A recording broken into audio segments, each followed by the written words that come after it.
এই যে আপনার শেরপুর জেলা ১ নং ইউনিয়নের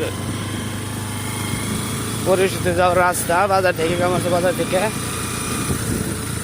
আসছিলাম দেশের বাড়ি। আইসা মনে বাইক নিয়ে বাইরে হয়েছি।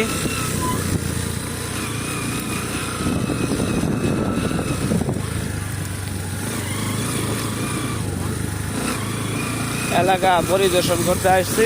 এই ভুট্টা ক্ষেত দেখেন, এই যে ধান লাগাইছে, ইরি ধান। এই যে কামলারা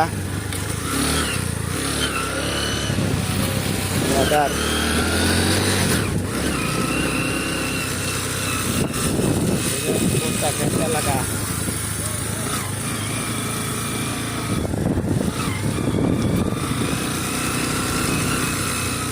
যারা এই ভিডিওটা দেখবেন সম্পূর্ণ দেখে লাইক শেয়ার কমেন্ট করেন।